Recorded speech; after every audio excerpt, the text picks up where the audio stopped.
What's up everyone, and welcome back to the channel. Let's dive into our first news. Justin Gaethje has revealed the 3 hardest strikes he's ever taken in his entire career. Speaking honestly, Gaethje said that Max Holloway tops the list without a doubt. Max Holloway was definitely number 1, he said. That was the first and only time I ever went to sleep. He then mentioned Michael Johnson, recalling how hard those punches landed during their fight. Michael Johnson hit me with 2 very good shots. I don't even know how I didn't go to sleep from those, he added with a laugh, but he counted that as 1. Lastly, Gaethje remembered his bout against James Vick, saying, "Before I knocked him out, he caught me with a perfect liver shot. It was weird, man. That one checked my liver hard." Even for someone as tough as Gaethje, those strikes were moments that truly tested his legendary durability inside the octagon. And before we continue, make sure to leave a like on the video and subscribe to help support the channel. Moving on to another news, Rampage Jackson has made a bold claim about Jon Jones, saying he truly believes Jon actually trains eye pokes as part of his defense. According to Rampage, Jon isn't careless or reckless in the cage. He's calculated, methodical,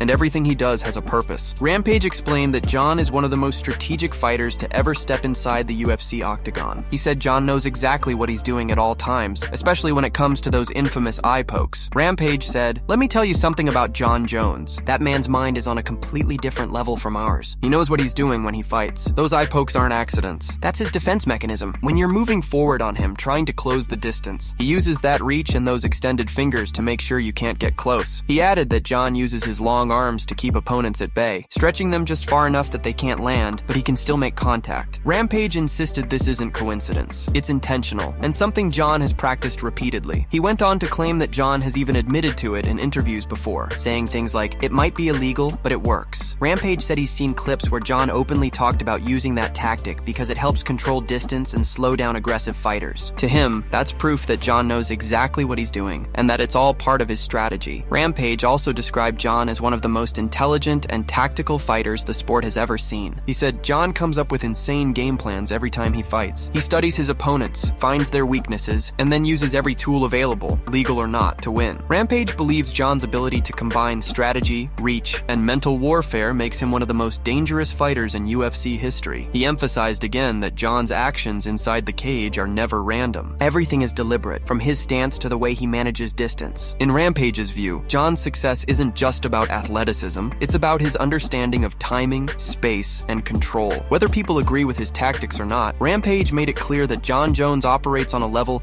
very few fighters can even comprehend. Moving on to another news, Max Holloway has made it clear that he absolutely hates doing media. During a recent conversation, the former champion admitted that interviews and podcasts are something he only does when he's legally required to. "I'm sorry bro, I hate doing pods," he said. "The only time I do media is when I'm legally obliged to do it. I hate talking. I hate doing that stuff." Max went on to explain that it's not about the people, but the repetition that makes it frustrating. "It's usually the same questions over and over and over again," he said. Despite his dislike for media duties, Holloway always remains professional and respectful, but it's clear he'd rather let his performances inside the octagon do the talking than sit down for interviews that feel repetitive and forced. Moving on to another news, Delija has finally responded to Tom Aspinall's recent comments about vacating the heavyweight title rather than fighting him. Delija, who is a close friend of Aspinall, is set to face Waldo Cortez Acosta this weekend, but before his fight, he addressed both Tom's remarks and the controversial eye poke incident from UFC 321. As many remember, ahead of that event,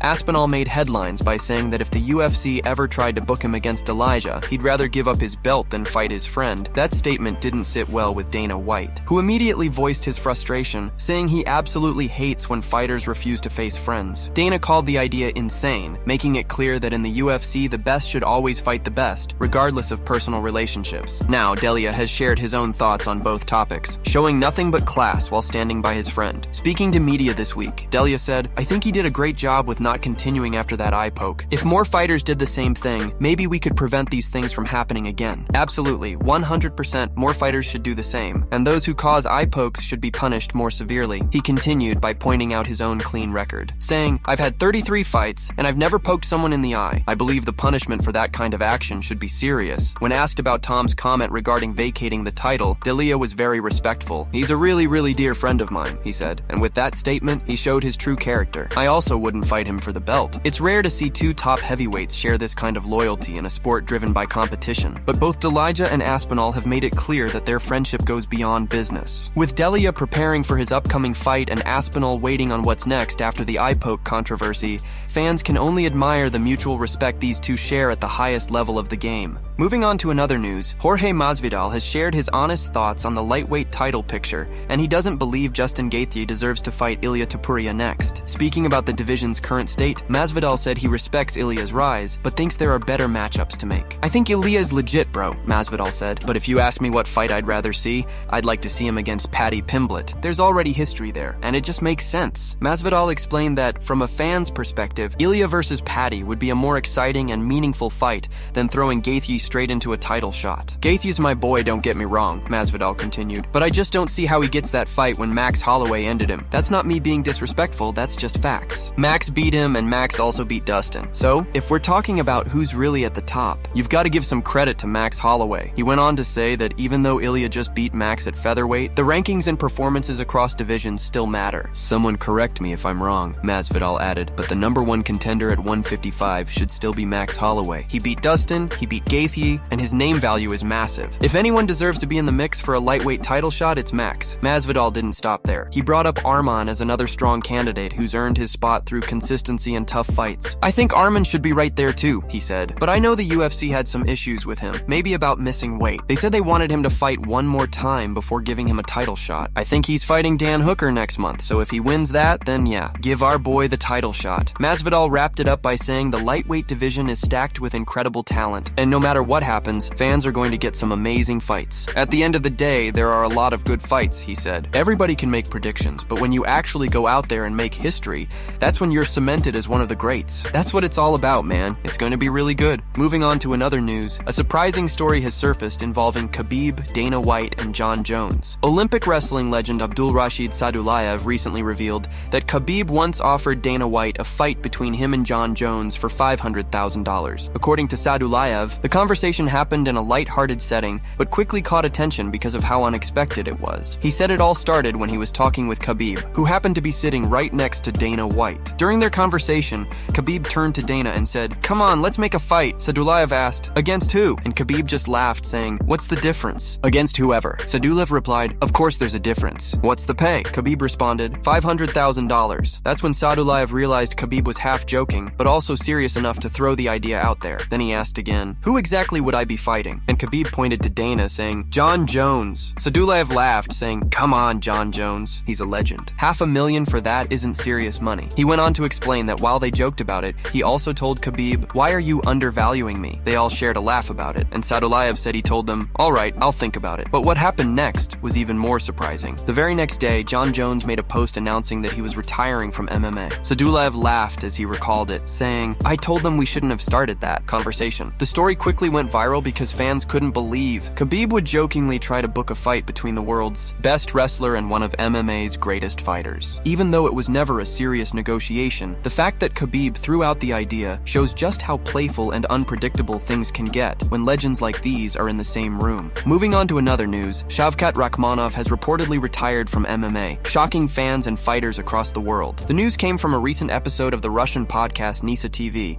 hosted by Salah Hufu, who was a close friend of Shavkat. During the show, Salah revealed that after Shavkat's close win over Ian Machado Gary and the injuries that followed, he hasn't stepped into the octagon for a full year. According to him, this decision isn't just about the long layoff. Shavkat has become increasingly frustrated with how the UFC decides title shots, claiming that the organization often rewards popularity and marketability over actual merit. Salah explained that Team Shavkat feels he has already earned his chance at the title, but the UFC keeps overlooking him. Combined with lingering injuries and months of inactivity, it seems Shavkat's patience finally ran out. Salah said that even though Shavkat continues to train daily, that doesn't mean he plans to return. He emphasized that it's been nearly a year since his last fight, and by the time he could realistically get a title opportunity, it would be almost a year and a half out of action. He pointed out that fighters like Buckley and others have already been booked and will compete before the end of the year, which makes Shavkat's path back to contention even longer. There had been rumors of a potential fight with Kamaru Usman in a title eliminator, but those talks never materialized. Instead, Kamaru went on to face and defeat Joaquin Buckley. According to Sala,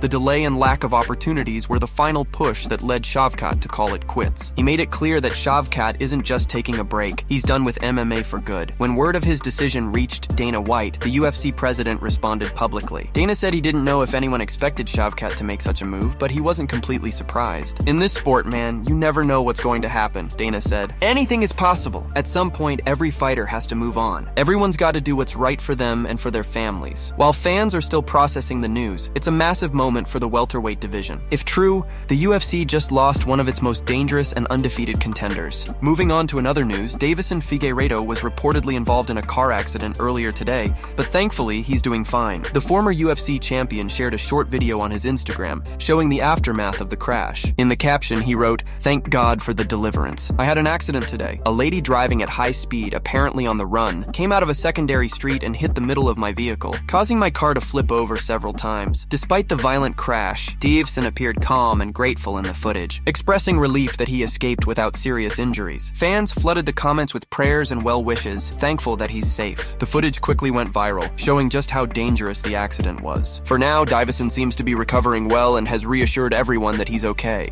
Moving on to another news, Alex Pereira has just leaked old DMs with Joaquin Buckley, revealing a behind-the-scenes moment from early 2022 that fans never knew about. Back at the UFC's first ESPN card in January 2022, Buckley was scheduled to face Abdul Razak Al Hassan, but Razak pulled out due to a shoulder injury. Hungry to stay on the card, Buckley immediately asked for a replacement opponent, and that's when the UFC reportedly offered him Alex Pereira. Buckley claims he accepted the fight without hesitation, ready to take on anyone, but was later informed that Alex wouldn't have enough time to prepare for the bout. In a resurfaced clip, Buckley explained what really happened that week. He said, "So Razak went ahead and said he had a little shoulder injury. They called me up, told me he pulled out, and I was like, come on, bro. They said they could reschedule it, but I told them, no, find me a fighter. I don't care who it is. I just want to fight." According to Buckley, his manager Brian called him back sounding uneasy. "He didn't even say the name yet," Buckley recalled, "but I already knew it in my heart. I said, is it Alex for real?" And he was shocked, like, how did you know that? Buckley laughed it off and said, "I just had a feeling, man, but that's who they want me to fight? Let's do it. I'm a dog. I gotta eat." However, soon after, his manager gave him some bad news, saying Pereira wouldn't be taking the fight because his coaches felt they wouldn't be ready in time. Buckley said he was disappointed but still proud that he was the one willing to step up and fight Pereira on short notice. "Be honest with you," Buckley added, "I was planning on knocking that man out too." Now, years later, Alex Pereira decided to leak their DMs from that exact time, proving that he hadn't forgotten about Buckley's call-out. The messages showed Buckley sending Alex a post, to which Pereira replied, "Why did you send me this post? Of the 15 that ran, you were the first. Now go back to the end of the line." It was a classic Pereira response, cold, confident, and dismissive. Although both men have since moved to different weight classes, the rivalry has unexpectedly reignited with this leak. Pereira has gone on to achieve massive success, becoming a two-division UFC champion,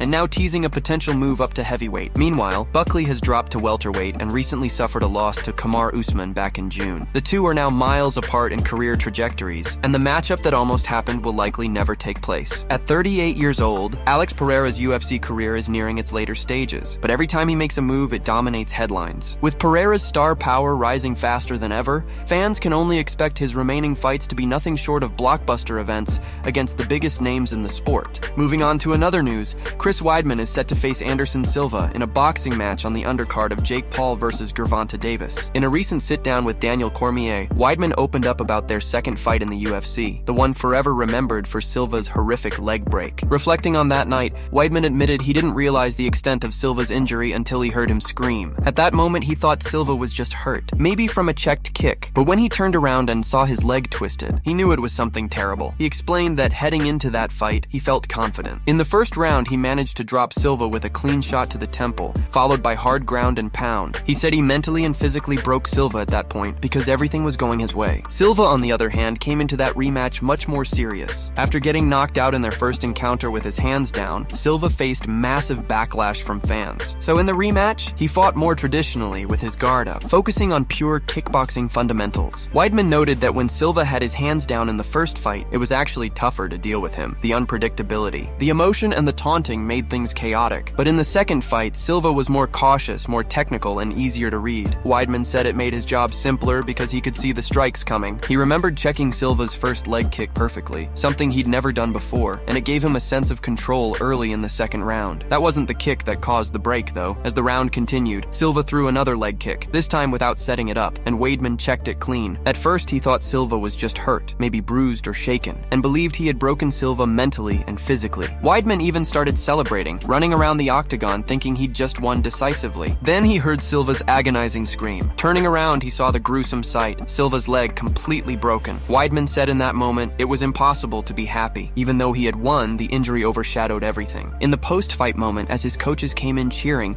he tried to smile, but deep down, he felt devastated. The sight of Silva's leg, the sound of that scream, and the shock of realizing what had happened made it one of the hardest moments of his career. Years later, the irony would come full circle when Weidman suffered nearly the same injury against Uriah Hall. Moving on to another news, Mokaev has expressed his frustration with the UFC for portraying him as a bad guy. The young fighter, who now competes under the Brave CF banner, recently opened up about his experience in an interview with MMA Fighting. Mokaev explained that what hurt him the most wasn't his contract situation or leaving the organization, but rather how the UFC painted him in the media as someone difficult to work with. He said that if a fighter truly does something wrong, it's understandable to face the consequences. But in his case, the narrative was completely unfair. Mokaev stated, "You know what got me upset? If you do something wrong, you don't get upset, you get what you deserve. But when you haven't done anything wrong and you're shown in the media as a bad guy, that's what really got to me." He emphasized that false stories can easily damage a fighter's reputation and make it harder for them to move